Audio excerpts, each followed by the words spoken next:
فإذا جاءتهم الحسنة قالوا لنا هذه، وإن تصبهم سيئة يطيروا بموسى ومن معه، ألا إنما طائرهم عند الله ولكن أكثرهم لا يعلمون. وقالوا مهما تأتنا به من آية لتسحرنا بها فما نحن لك بمؤمنين. فأرسلنا عليهم الطوفان والجراد والقمل والضفادع والدم آيات مفصلات فاستكبروا وكانوا قوما مجرمين.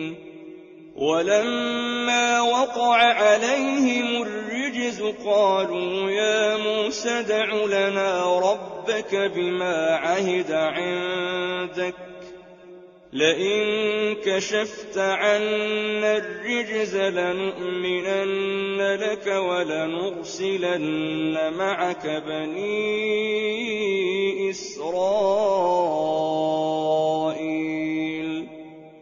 فلما كشفنا عنهم الرجز إلى أجل هم بالغوه إذا هم ينكثون. فانتقمنا منهم فأغرقناهم في اليم بأنهم كذبوا بآياتنا وكانوا عنها غافلين.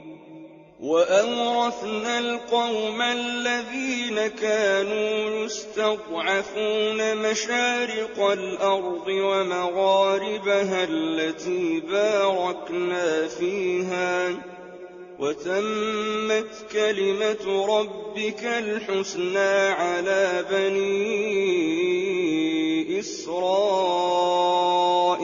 بما صبروا، ودمرنا ما كان يصنع فرعون وقومه وما كانوا يعرشون. وجاوزنا ببني إسرائيل البحر فأتوا على قوم يعكفون على أصنام لهم، قالوا يا موسى اجعل لنا إلها كما لهم آلهة، قال إنكم قوم تجهلون. إن هؤلاء متبر ما هم فيه وباطل ما كانوا يعملون. قال أغير الله أبغيكم إلها وهو فضلكم على العالمين.